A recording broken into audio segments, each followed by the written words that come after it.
नमस्कार, मैं हूं दीप्ति शर्मा और आप सभी का स्वागत करती हूं आध्यात्म में, आधुनिकता से सत्य की ओर। जी हां दोस्तों, हमारे पॉडकास्ट में निरंतर हम चर्चा कर रहे हैं उन रहस्यों की, उन सवालों की जो जन जन के मन के भीतर होते हैं। खास तौर पर युवा पीढ़ी के, हम क्यों करें पूजा, हम क्यों जाएं आध्यात्म की ओर, क्या बेनिफिट है, ये सब आडंबर है। और इन सारे प्रश्नों का उत्तर देने के लिए हमारे पास हैं इस चीज के विद्वान। जी हाँ, हम बात कर रहे हैं हमारे सबसे स्पेशल गेस्ट जो हर बार हमारे प्रश्नों के उत्तर देते हैं, डॉक्टर मनोज गुप्ता जी, जो कि एक एस्ट्रोलॉजर हैं, साथ ही साथ वो सनातन ऋषि भी हैं और उन्होंने सनातन बहुत सारे ऐसे कॉन्सेप्ट पर उन्होंने अपनी पीएचडी भी की है और करने भी जा रहे हैं। बहुत सारे कॉन्सेप्ट आपके पास बिल्कुल रेडी हैं। तो सर, सबसे पहले तो आपका स्वागत हम करते हैं हमारे कार्यक्रम में। आप हमारे बीच आए और आप इतना अच्छा कार्य कर रहे हैं सनातन के लिए, लोगों के कल्याण के लिए, तो उसके लिए आपका बहुत बहुत धन्यवाद। लेकिन जो प्रश्न निरंतर हमारे समक्ष आ रहे हैं युवा पीढ़ी के खास तौर पर, क्यों करें हम पूजा, क्या होता है भगवान, हमें दिखाई तो देता नहीं है। सर प्लीज आप इसके बारे में हमारे दर्शकों को थोड़ा सा बताएं। देखिए, जब हम बात करते हैं पूजा पद्धति की, किसी सिद्धांत की, तो जब तक हम सनातन को नहीं समझेंगे हम इन पूजा पद्धति सिद्धांतों के अंदर ही फंस करके रह जाएंगे। तो सर, सनातन क्या केवल धर्म की बात हो रही है? सनातन एक जीवंत प्रक्रिया है जी। सनातन कोई पद्धति नहीं है। सनातन एक जीवंत प्रक्रिया है जो इस संसार के हर तत्व के साथ जुड़ी हुई है। चाहे हम सजीव हैं, निर्जीव हैं या पेड़ पौधे वनस्पति, हर चीज के साथ सनातन प्रक्रिया जुड़ी हुई है, सनातन जुड़ा हुआ है। कैसे? इसी को समझने के लिए ही तो धार्मिक शास्त्र ग्रंथ बने हैं। लेकिन बहुत से लोग उन धार्मिक शास्त्र ग्रंथों को उस तरीके से डिकोड करते हैं जहां उन्हें अपना फायदा दिखता है, और यहीं से धार्मिक शास्त्र ग्रंथों के अंदर मिलावट शुरू होती है और यहीं से फिर हर चीज बदलती चली जाती है। यूं कहा जाता है ना कि जाकी रही भावना जैसी, हरि मूरत देखे तिन तैसी। जिसने शास्त्र को जिस स्वरूप में पढ़ा उसने वैसी ही व्याख्या कर दी। अब जिसके मन में जो जिस तल तक बैठा है व्यक्ति ऊर्जा के, उसने वही व्याख्या कर दी, उसको वैसे ही समझा। आपकी बात बिल्कुल ठीक है। जब हम किसी चीज को लेकर के आगे बढ़ते हैं, मान लीजिए एक व्यक्ति ने ए अल्फाबेट को सीखा कि ए क्या होता है जी। अब वो केवल ए को लेकर के सोसाइटी के बीच में जा रहा है और लोगों को बता रहा है, और सोसाइटी में वो लोग हैं जिन्होंने ए भी नहीं जाना है जी। तो वहां वो कहेगा ए का मतलब ये होता है, ए ऐसे होता है। कोई दूसरा व्यक्ति वो बी को लेकर के जा रहा है, वो बी के बारे में व्याख्या कर रहा है, बी के बारे में दुनिया को बता रहा है। तो यहाँ ए को बताने वाला बी को नहीं समझ पा रहा, बी ए को नहीं समझ पा रहा, ए के फॉलोअर बी को नहीं समझ पा रहे, बी के फॉलोअर को, और बी के फॉलोअर ए को नहीं समझ पा रहे, क्योंकि दोनों एक एक कॉन्सेप्ट को लेकर चल रहे हैं। लेकिन यदि ए से जेड तक की नॉलेज अगर आपको है, तो क्या आप इंग्लिश में लिखी हुई किसी बात को नहीं पढ़ पाएंगे? क्या ऐसा हो सकता है? ऐसा हो ही नहीं सकता कि आप किसी चीज को ना पढ़ पाए। तो यहां पर अध्यात्म का मतलब भी ये होता है कि आप कंप्लीट ए से जेड तक को समझिए कि अध्यात्म कहां से शुरू होता है, कहां एंड होता है, ऊर्जाओं का स्तर क्या है, पूजा पद्धति क्या है, विधि विधान क्या है। हर चीज को जब आप समझेंगे, ए से जेड तक का अनुभव आपको होगा, तो फिर आप जीवन के अंदर आपको कोई भी कहीं का भी शास्त्र ग्रंथ ला करके दे दे कि जी ये हमारा धार्मिक शास्त्र ग्रंथ है, आप उसको पढ़ने के साथ ही आप ये बता देंगे कि इस धार्मिक शास्त्र ग्रंथ के अंदर सत्य यहाँ छिपा है, ये सत्य है और ये मिलावट है।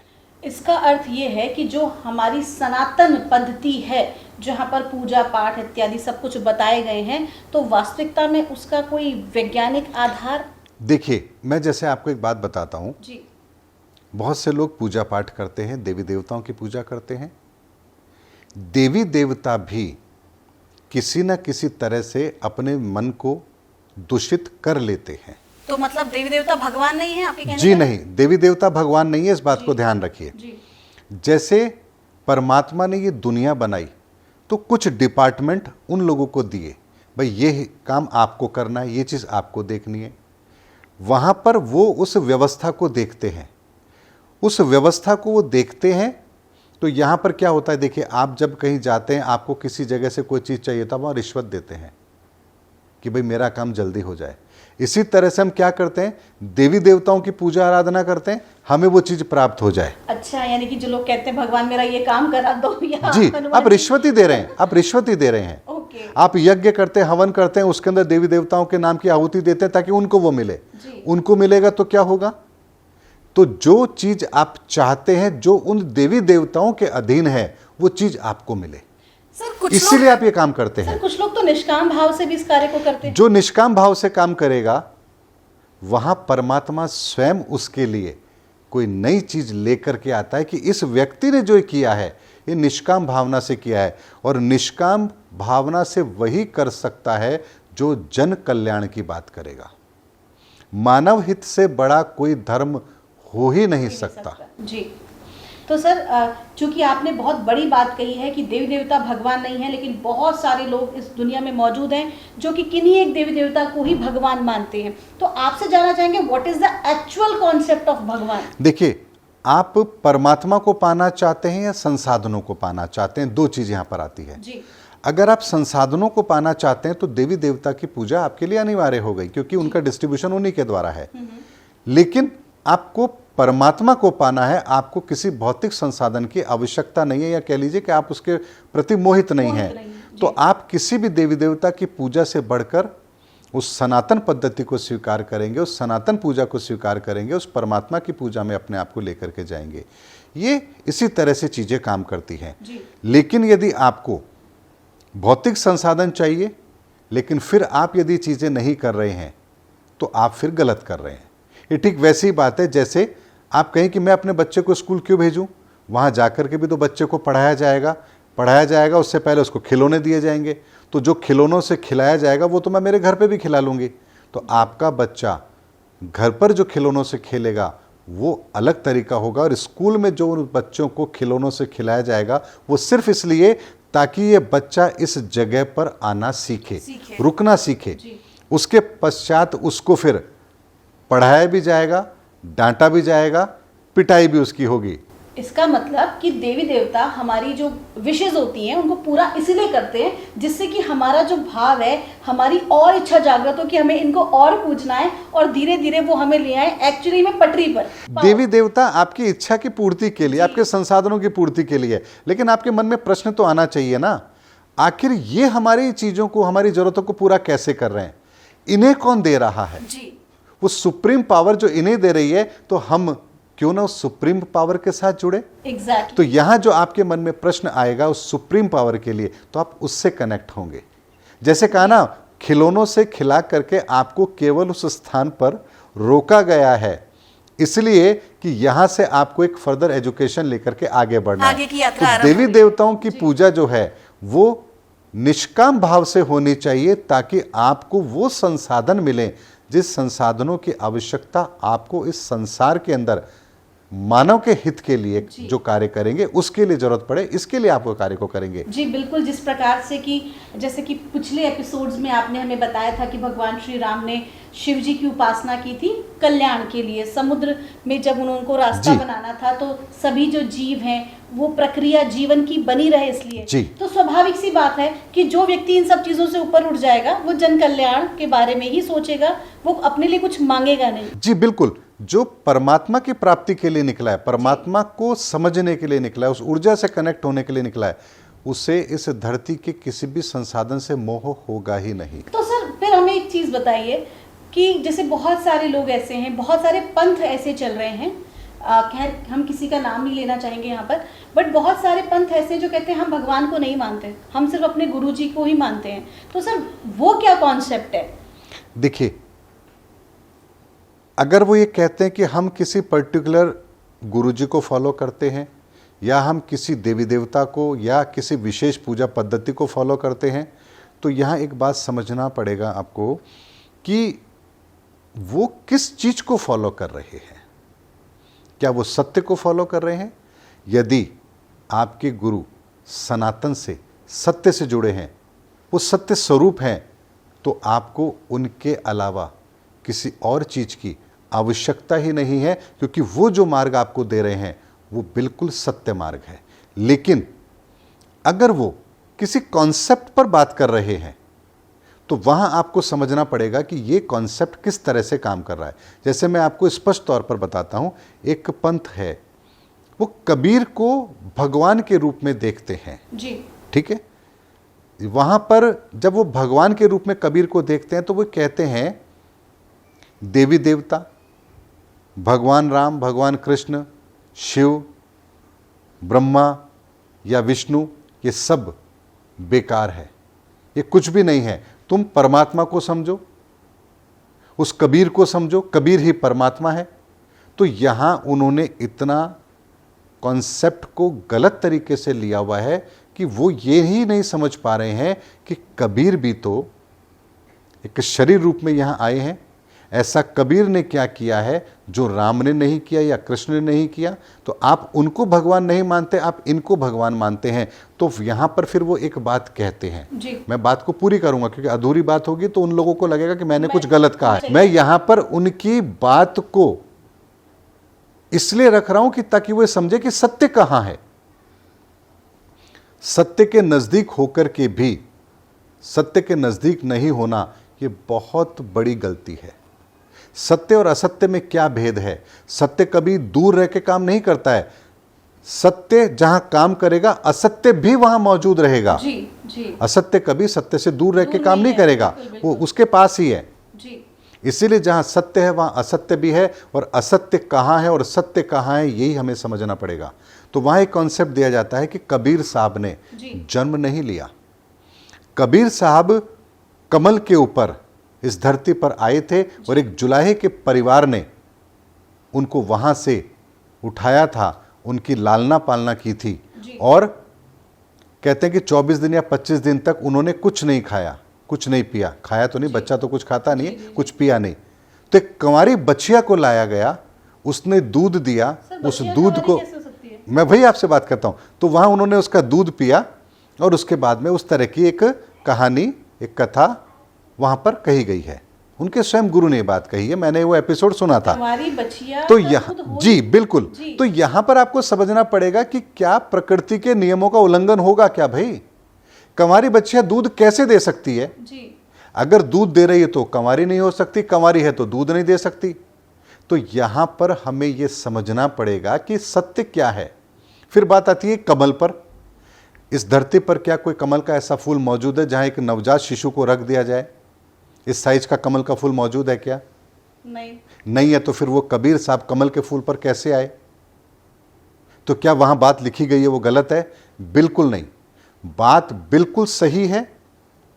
लेकिन आपको समझना पड़ेगा कि कंवारी बच्चिया और उसका दूध का मतलब क्या है, और कमल पर कबीर साहब आए उसका मतलब क्या है। सर मैं चाहूंगी कि प्लीज आप इस कॉन्सेप्ट को क्लियर करें सो दैट किसी भी तरह के लोगों के अंदर जो है नेगेटिव थॉट्स ना आए। हमारे धार्मिक शास्त्र ग्रंथों में कहा गया है कि ब्रह्मा जी कमल पर विराजमान है जी, लक्ष्मी जी कमल पर विराजमान है जी। तो क्या ब्रह्मा जी शरीर है? नहीं, वो तो ऊर्जा है, ऊर्जा रूप में। क्या माँ लक्ष्मी ऊर्जा है या शरीर है?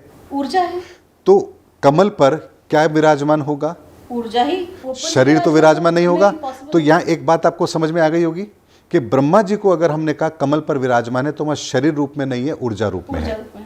माँ लक्ष्मी भी कमल के ऊपर विराजमान है तो ऊर्जा रूप में है, शरीर रूप में नहीं है। तो यहां पर कबीर का जो जन्म है, उस जन्म का जो रहस्य है वो भी ये बताने के लिए है कि कबीर ने जब इस धरा पर जन्म लिया तो वो वही ऊर्जा थी जो इस ब्रह्मांड की सनातन ऊर्जा है। तो यहां पर प्रतीक रूप में कमल शब्द का इस्तेमाल किया गया। कमल पर वो आए, यानी उस ऊर्जा को लेकर आए जो ऊर्जा कमल पर स्थित होती है। यहां बात यह है, यहां ऐसा नहीं है कि इस धरती पर कोई कमल खिला होगा, उस पर वो बच्चा रो रहा होगा, जुलाई का परिवार वहां गया होगा, उसको उठा करके लेकर आया होगा, फिर उसकी लालना पालना की होगी जी। यहां कमल का मतलब विष्णु चौकी से होता है। अब विष्णु चौकी क्या एक अलग कॉन्सेप्ट है। किसी भी चीज को, किसी भी धर्म को स्थापित करने के लिए विष्णु चौकी की स्थापना की जाती है। वहां पर इस संसार की समस्त शक्तियां, वो प्रकाश पुंज, वो वहां स्थापित होता है और फिर वहीं से धर्म का कार्य होता है। और ये पद्धति हमारी सनातन पद्धति है। इसीलिए जब कभी भी किसी नगर का विकास होता था, किसी नगर की नींव रखी जाती थी, तो सबसे पहले इसी विष्णु चौकी की स्थापना की जाती थी। वहां पर सारे देवी देवताओं की शक्तियां वहां पर स्थापित होती थी। उसके बाद भगवान शिव का रुद्र रूप है जी। भगवान शिव का ही एक भैरव का भी रूप है जी। तो भैरव उसके भगवान शिव के भैरव जो है वो उनके द्वारपाल है। तो इसी तरह से भगवान शिव भैरव के रूप में यानी उनके द्वारपाल के रूप में भैरव उस नगर की रक्षा करते हैं, इसलिए भैरव की स्थापना होती है। यानी उस नगर की रक्षा की जिम्मेदारी अब भैरव की हो गई। सारे देवी देवता उस विष्णु चौके पर स्थापित हो गए। अब उस जगह की रक्षा सुरक्षा अब देवी देवता करेंगे, वहां पर फिर सभ्यता विकसित होती है। इसीलिए किसी भी नगर की सीमाओं से छेड़छाड़ नहीं करनी चाहिए। पहले भी सर ये कहा जाता था कि वहाँ क्षेत्रपाल बैठते थे। जी, क्षेत्रपाल बैठते हैं, देवता होते थे, लेकिन आज तो मोस्टली वो कॉन्सेप्ट अब आज हम क्या करते हैं जी, राजस्थान है बहुत बड़ा हो गया, इसके 2 टुकड़े कर दो। भाई आप क्या करने जा रहे हैं? एग्जैक्टली। किसी सीमाओं को बांट करके आप भगवान के उस द्वारपाल को 2 भागों में विभक्त कर रहे हैं, उस ऊर्जा को 2 भागों में विभक्त कर रहे हैं। उसके बाद जो विध्वंस होगा ना, उसकी आप कल्पना भी नहीं कर सकते। और जब जब हमने क्षेत्रवाद को अपनाया है, सीमाओं का विस्तार किया है, तब तब केवल और केवल विनाश हुआ है।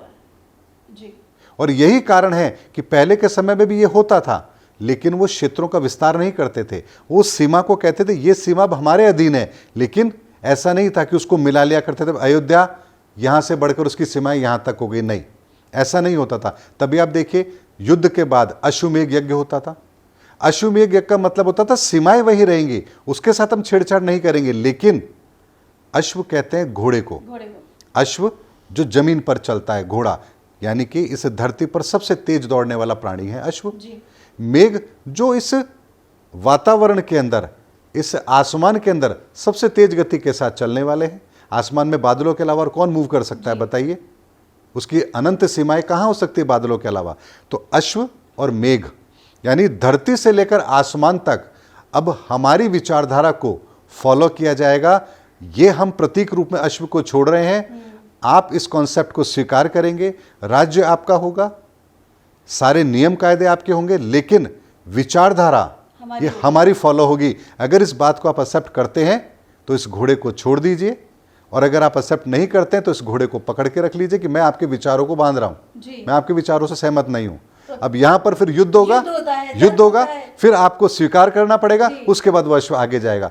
तो यानी कि सीमाओं का विस्तार नहीं होता था, विचारों का विस्तार होता था, इसीलिए अश्वमेध यज्ञ होता था। तभी भगवान राम और उनके पुत्रों के बीच में युद्ध हुआ था। क्योंकि विचार थे, वो कहते हैं इस विचार को हम कॉन्सेप्ट को स्वीकार नहीं करते, तो वहां युद्ध होता है। अब यहां पर एक बात मैं आपको कहना चाहूंगा, जो बछिया की बात थी, तो यहां पर कंवारी बछिया की जब बात आती है कि उन्होंने दूध दिया, उसके बाद कंवारी बछिया नहीं है, बछिया का कॉन्सेप्ट कई जगह पर है। लाल बछिया का कॉन्सेप्ट इस्लाम में भी है।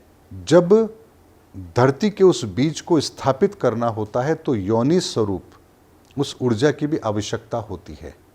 तो यहां पर लाल बछिया एक शब्द इस्तेमाल किया गया है। यहां पर उसकी ऊर्जा को, उसकी योनि को, उस बीज को स्थापित करने में उसका प्रयोग किया जाता है। यहां से उस सनातन का विस्तार होता है। तभी तो आप देखिए कि लाल बछिया की कुर्बानी की बात हो रही है। इस्लाम के अंदर एक कॉन्सेप्ट आ रहा है कि जब इस लाल बछिया की कुर्बानी दे दी जाएगी, उसके बाद में प्रलय का समय आ जाएगा। भाई लाल बछिया के साथ प्रलय का क्या संबंध है? इमाम मेहंदी का क्या संबंध है? इमाम मेहंदी का मतलब वो सनातन ऊर्जा, कल्कि अवतार का मतलब वो सनातन ऊर्जा। यहां पर पुनः उसी ऊर्जा को इस धरती पर स्थापित करने की बात हो रही है। जी जी बिल्कुल, जैसे कि आपने बताया कि शिवलिंग जो है वो प्रॉपर तरीके से स्वरूप में आएंगे। अब कामाख्या और महाकाल स्वरूप। आप देखिए कामाख्या मंदिर, आपने बात कही कामाख्या का मंदिर, आप मुझे बताइए क्या कॉन्सेप्ट है? योनि तो है वहां पर। आप कहते हैं शिवलिंग योनि नहीं है, तो फिर कामाख्या का मंदिर क्या है? उसके बारे में आप क्या व्याख्या करेंगे, क्या प्रतीक लेके आएंगे वहां पर? भाई अगर कहीं कोई चीज स्थापित होनी है तो उसका बीज आवश्यक है जी। इस धरती का बीज भी आवश्यक है, इसीलिए ये चीजें होती हैं। मैं आपसे कहूं पहाड़ों का, इन पहाड़ों का भी मिलन होता है, वहां से जो तत्व निकलता है उसे हम शिलाजीत कहते हैं। वो इस धरती का विस्तार, धरती के अंदर इस पहाड़ों का विस्तार है। जी जी जी। वहां भी वो प्रक्रिया है। इस धरती पर हर चीज के विस्तार के साथ एक प्रक्रिया जुड़ी हुई है। वो निरंतर पानी का भी मिलन होता है, वहां से भी वो बीज पैदा होता है। हर जगह पर बवंडर आता है, ये हवाओं का मिलन है, ये हवाओं का संभोग है। बवंडर हवाओं का संभोग है। ये इतनी डेप्थ की कैलकुलेशन है, या इतनी, ये कहूं कि इतनी डेप्थ की नॉलेज है, ये बिना सनातन को समझे समझ नहीं आएगी। इसलिए इस धरती का हर तत्व गतिशील है, एक प्रक्रिया में है जी। चाहे वो प्रक्रिया में दिखाई दे या ना दे जी, ये मैटर नहीं है उस चीज का कि दिखाई दे रही है नहीं दे रही है। बिल्कुल सर, जैसे कि हम एक बीज रोपित करते हैं, वो अंदर ही अंदर अंकुरित हो रहा होता है, धरती के बाहर दिखाई नहीं दे रहा, लेकिन इसका अर्थ ये नहीं है कि उसकी ग्रोथ नहीं हो रही है। वो ग्रोथ में है, that is a growth period. और जब वो धरती के ऊपर आ जाता है तो एक पौधे के रूप में भी दिखाई देता है। ठीक उसी प्रकार से हो रही है। बहुत अच्छा कॉन्सेप्ट है sir, thank you so much for this information जो कहीं ना कहीं आपसे हमें मिली है।